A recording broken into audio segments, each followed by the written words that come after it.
Okay, so we're going to go over market phases now.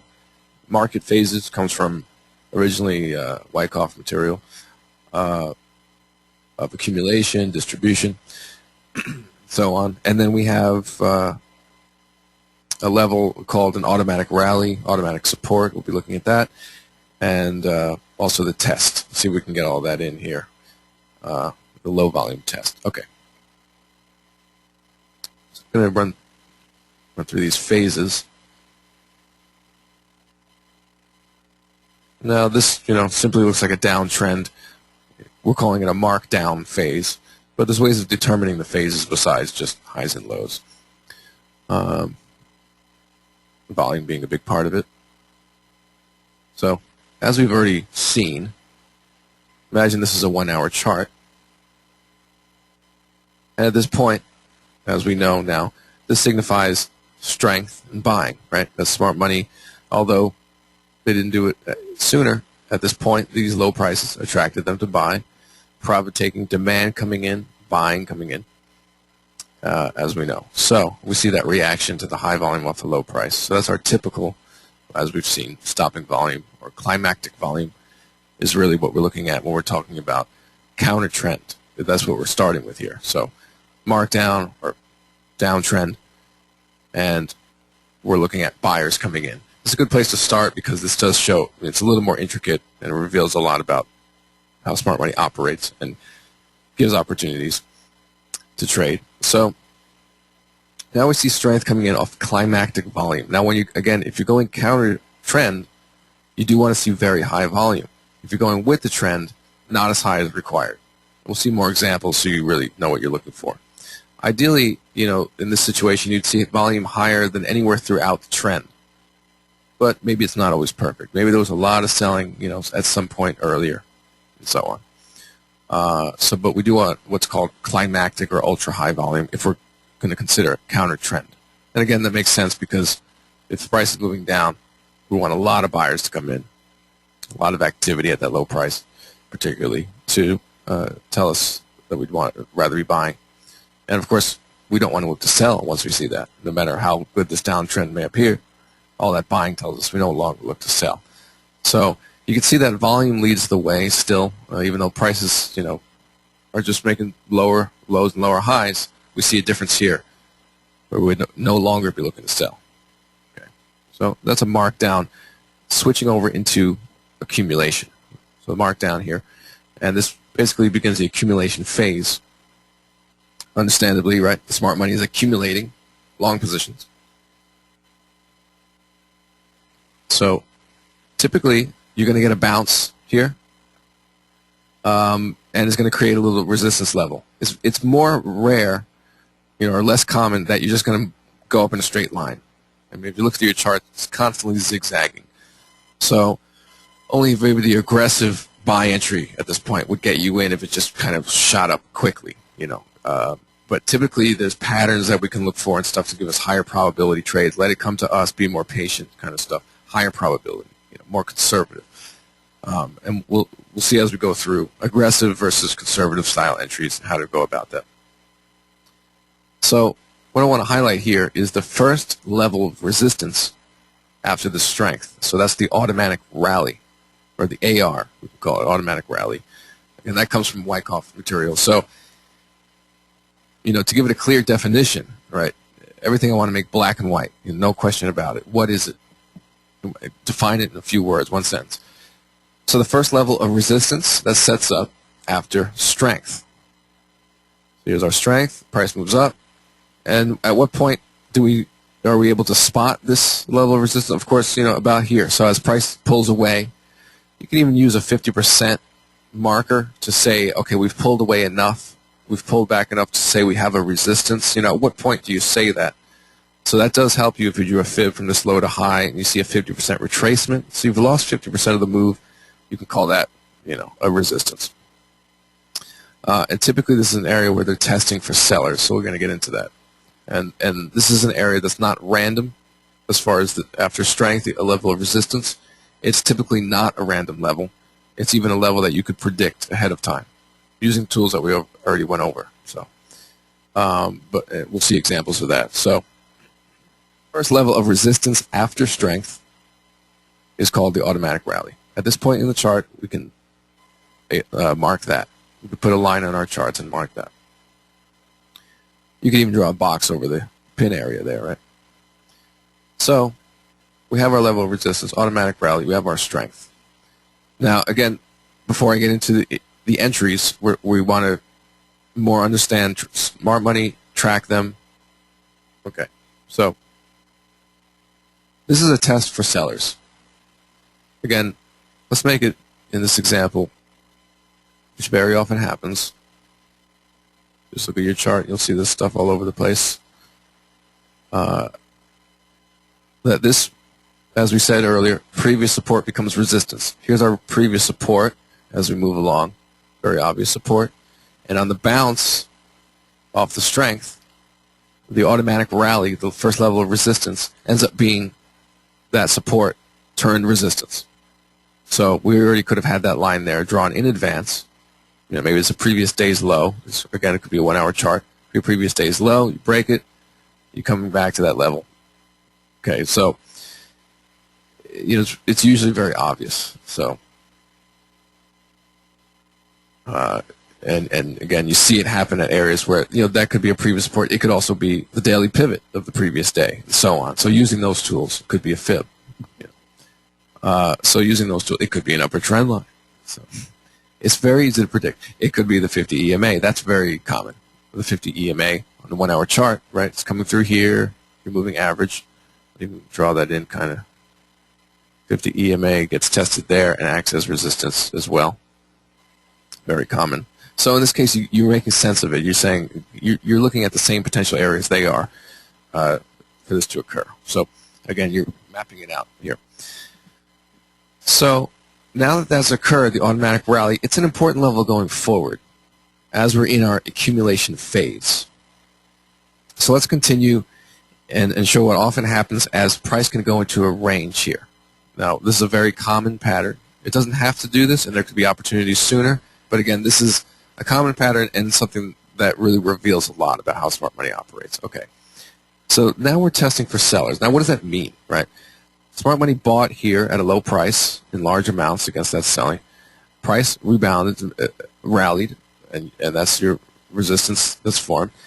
And they're testing for sellers, meaning that they're pausing their buy activity, which started here in large amounts, pushing it up, right, and pausing their buy activity to test for sellers. Now, why would they do that? You have to think, if you were them, like, think it was you, that you were buying here, and you knew that you were positioning against still selling. It was aggressive in that way where you're basically starting to pick a bottom here in this downtrend. Your only concern as a buyer buying into a downtrend would be what? There's still a lot of selling, right?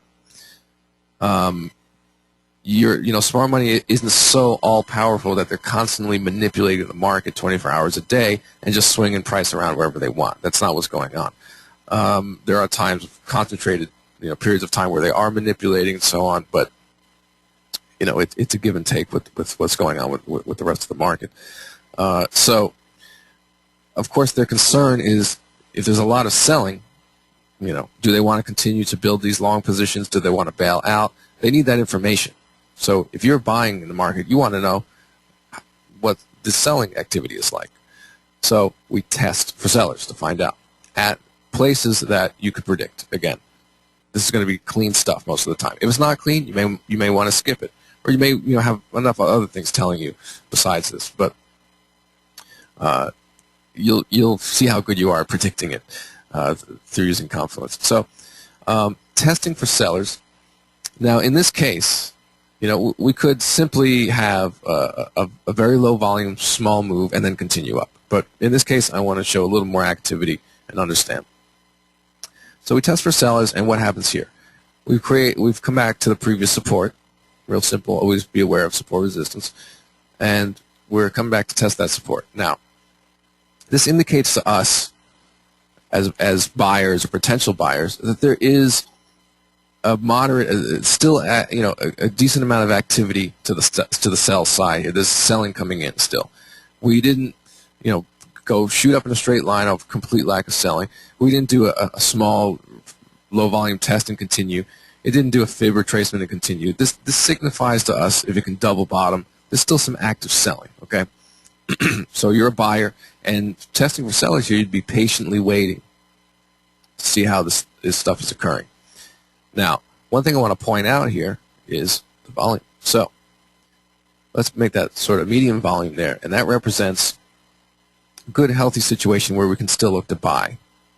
Now, I just want to show the alternative where, let's say this automatic rally set up on high volume. Okay, so maybe you had this to start, but you got this next piece of information. Here's the automatic rally, and it's setting up on a high volume. Well, we know the principle. Higher prices getting rejected on high volume and coming down and creating resistance is a sign of smart money selling in large amounts. So if you see something like that, that would tell you there's not a consensus among smart money, and basically something we've got to start focusing on here is the balance of supply and demand.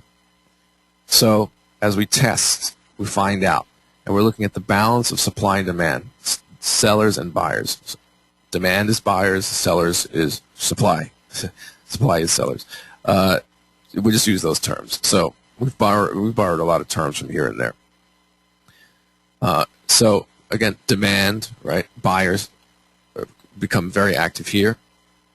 And the test for sellers, we'd like to see low volume, medium volume. If we see high volume, again, it's that same principle. We're not inventing anything new. Now we're just starting to combine these tools to understand things. And we see higher prices getting rejected on high volume. Okay, that rejection on high volume is telling us selling is still very active. Maybe, and price is likely to continue if you see that situation.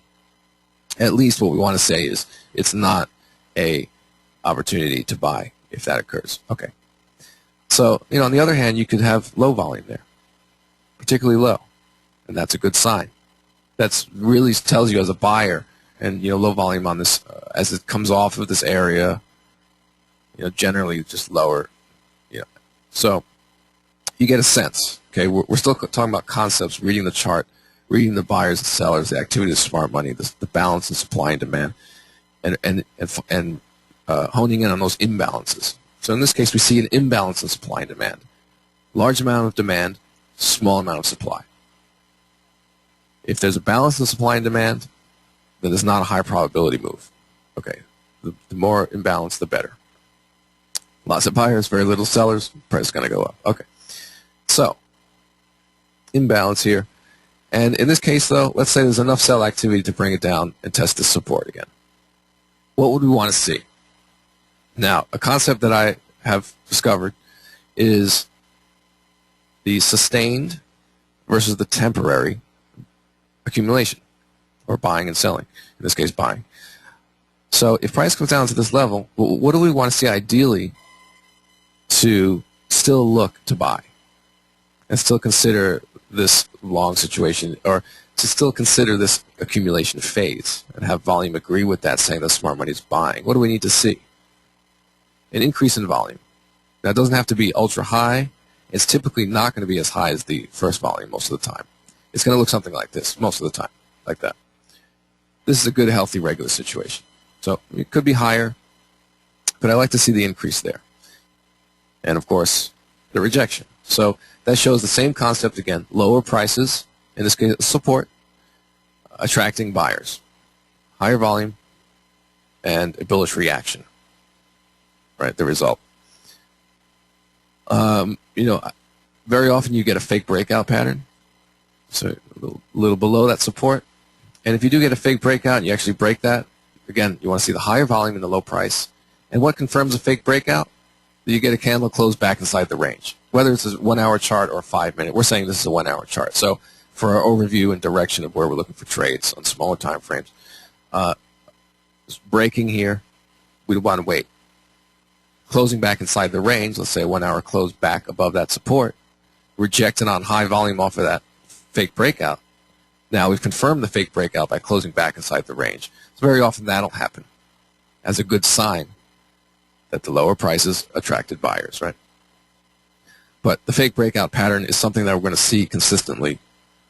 And, if If you haven't noticed it, it's all over the place. You can see it every day, and just like fib retracement stuff. So it's really that common. It's part of the routine.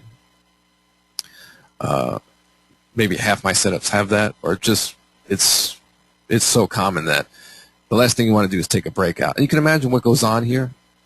Understand that. What goes on here on these fake breakouts? Well, first of all, this is selling a breakout late in the trend. So it still appears to be a downtrend, right? And you're selling the low price on a breakout in the direction of a trend that's already been established. This is not the way I trade. I don't take breakouts like that. So why? Principle number one, lower prices tend to attract buyers. And we don't know what's going to happen down there. Maybe if there was not buying shown here, I can look to sell a retracement.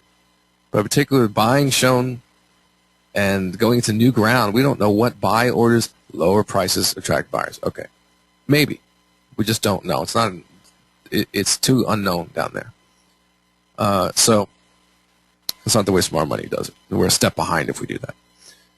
So to understand that concept, and traders that are taking that breakout, again, I went into the trade, and it went right against me. I don't know what I did. I traded with the trend. I got a signal. I got an arrow. I entered, and bam, it just reversed. Right? So that kind of stuff is what's going on. Now, breakout trade, now the lower prices attract buyers. So it gives smart money an opportunity to buy in large amounts at an even lower price. Why? Because the herd is selling. That could be bad news. Which is something we'll get into talking about news. That could be bad news. Price makes a new low, breaking the low of the day on bad news. And there's a lot of selling. That gives the opportunity, if smart money chooses to, for them to step in and buy in very large amounts. Remember, smart money is trading in such large amounts that price is going to move in the direction they're trying to enter, and they're not going to be able to be hidden, and they're going to get bad prices. Imagine you went to buy milk, right, and it was on sale.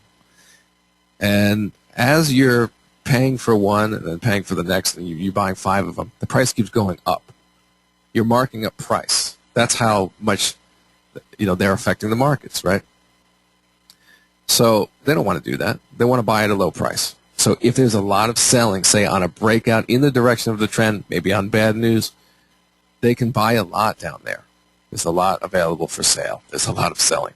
So they get a nice low price. I really want to get these concepts, into your head. So it also tends to hit a stop loss on anyone who's long here, right? And the fake breakout hits their stop loss, which comes in as a sell. They're selling their position that they bought. So again, a lot of selling comes in. Smart money can buy it right up. So you see that pattern, and you know what occurred there. On a side note, if you're going long off of a support or a fib or whatever, leave room for the fake breakout. Don't get caught by that. Typically, we're talking 5 to 10 pips, but we'll cover that stuff once we get more into entries and stop management and all that stuff. But you do want to be aware of how often this occurs and not get caught on a fake breakout, hitting your stop loss, and then watching the trade go without you, right? I learned that the hard way, so save you the trouble. All right, so hopefully we get the concepts, understanding the test here, understanding that we're seeing, as I said, sustained buying off of the support level now. It's becoming a double bottom fake break, and we're seeing sustained, meaning, continued buying versus temporary. So again, if volume did not increase here, and we saw a candle close below or coming below the support, and this is a 1-hour chart, maybe we've seen the smaller time frames more detail, which we'll get into, and not seeing any buying coming in, not seeing the volume coming in showing buyers, that's going to tend to continue. So if it's going to test that level, again, we get this information off of these levels, really know what's going on. So we do see that proper reaction. Okay. So we can continue to call this accumulation. It's still a situation where we expect the breakout to be to the upside. Okay. So we get a sense of where we'd want to, which direction we're trading, obviously, and we'll get into entries, Now, once the 1-hour analysis is done, then you can smaller time frame for that. So we'll get to that soon. Okay, so now let's just continue with the phases. That this is accumulation phase. Smart money has bought and positioned long, and this breaking of the automatic rally, price moves above it, is attempting to go into the markup phase, the uptrend. Okay, so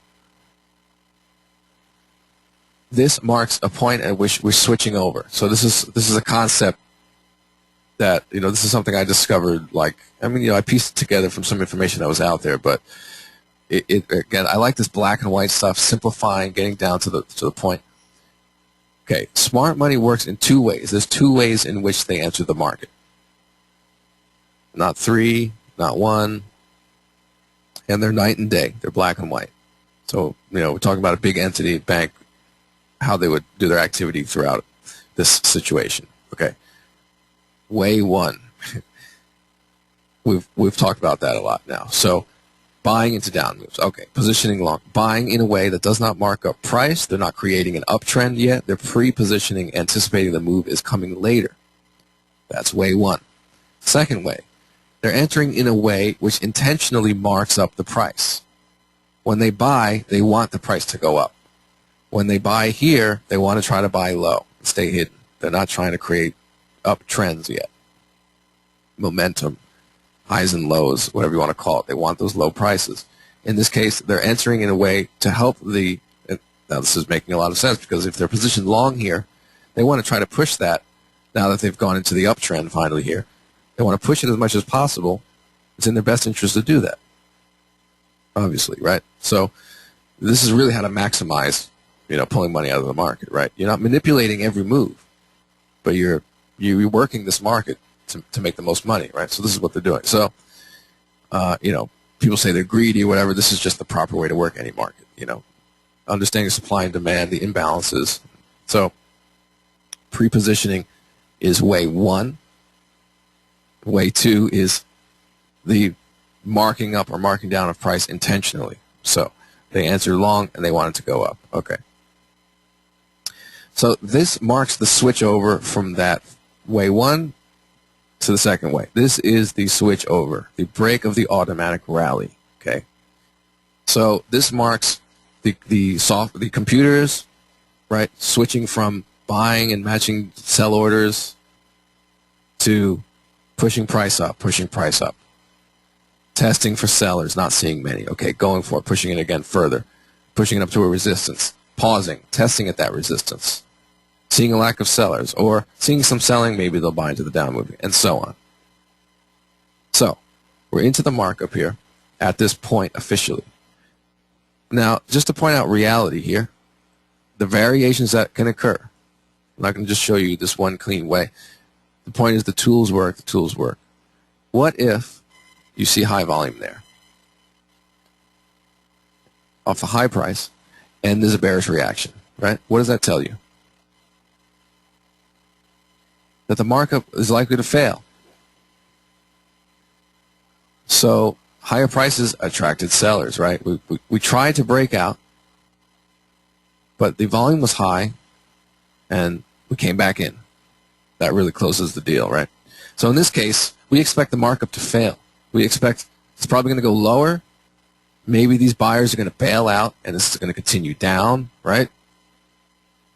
But we're not getting caught here. We're still up high. If you've bought in this area, which is where we're looking to mainly buy, either the bottom of accumulation range or further on in this area after a proper test or whatever. So as far as entries, we're not getting caught out there. But if we're seeing this break out here on high volume and getting rejected as a result, and really, again, what closes the deal and signifies a failed markup is coming back below the automatic rally as a result of that. So again, higher prices attracted sellers, right? Same thing. And we also have a fake breakout pattern. Again, the resistance, it broke, and it closed back inside the range to confirm that it's a fake breakout. Fake breakout on high volume, we just saw that here to create the bounce, right? We just saw that showed buying. So this, it could be representative of a lack of consensus among smart money, a change in sentiment, but it's not representing a high probability trend up, of course, at that point, and it could even create ranging conditions. See buyers active here, sellers active here, and range could continue for a while, which is tradable. We'll cover that. So just wanted to show, the tools work for variations. So to get through and end this segment, we've now gone into a markup phase, and we can look for opportunities to buy, particularly most common for me on the retracements. This could be fib, confluence, and we'll get into the details of those setups. And typically that's where I'm looking to trade. There are other types of opportunities, but this is the most common and high probability stuff is what we're going to get into on these entries. So that's the markup phase. And again, you expect that to continue until we see weakness. If we saw a lot of selling here, we would not continue to look to buy. So keep in mind the health of the trend, particularly at those higher points. If that's rejected on some medium volume and it pulls back in this high volume rejection there, it's likely to continue. We see buying into the down move still.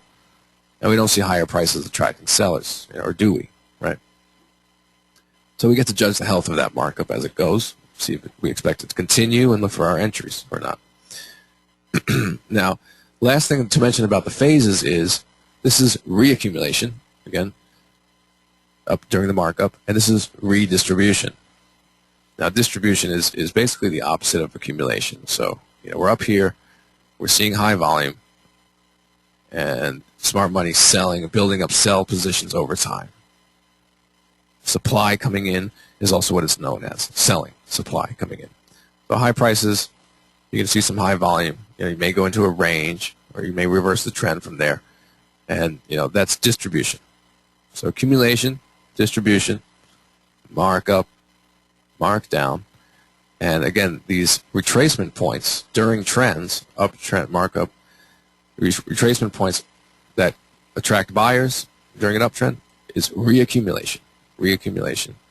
Redistribution, redistribution would be selling during the trend into the up moves. Okay. So we are done with that segment, and we're going to get deeper and deeper into it, more details, and eventually get to our entries. Let's move on.